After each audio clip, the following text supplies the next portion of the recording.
Hi, I'm Luke Ford from lukeford.net, and during the course of a year spent on my book, The Producer's Profiles in Frustration, got to meet some interesting people, and I really enjoyed my work with producers. It wasn't any one specific project of theirs that I was looking at. It wasn't so much the nuts and bolts of producing that I was interested in, but I was interested in them as human beings and the soul that they brought to their work and their effect on the creative process.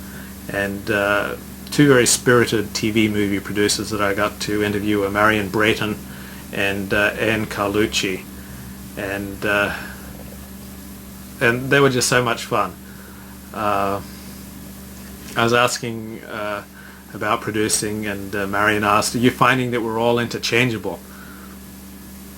And I ask her about producers who say that we don't send messages with our movies. Marian says, "We love to send messages. The first movie we did together, 1989's The Littlest Victims, was about a doctor who discovered AIDS in children." And says, "I can't tell you how unpopular the subject matter was in 1983. Marian says, "The advertising community did not look favorably." And Anne remembers, AIDS wasn't even a word yet. It was called GRIDS, Gay-Related Immune Deficiency Syndrome. And she talks about getting that movie on.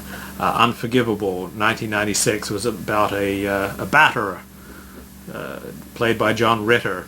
Man who redeems himself, gets in touch with this behavior and started a program to help batterers.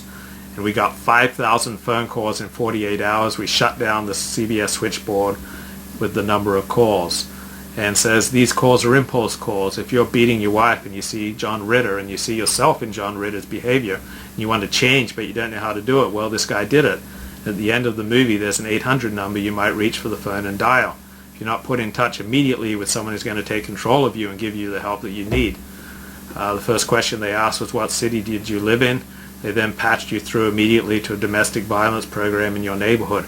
That's the power of television, a movie that hauls you emotionally and informs you and entertains you. With John Ritter, that was casting against type. And they also developed the 1984 movie The Burning Bed, which was a breakthrough movie for actress Farrah Fawcett. It was based on a true story of a battered Texas housewife who was prosecuted in 1977 for dousing her abusive husband with gasoline and setting him on fire while he slept.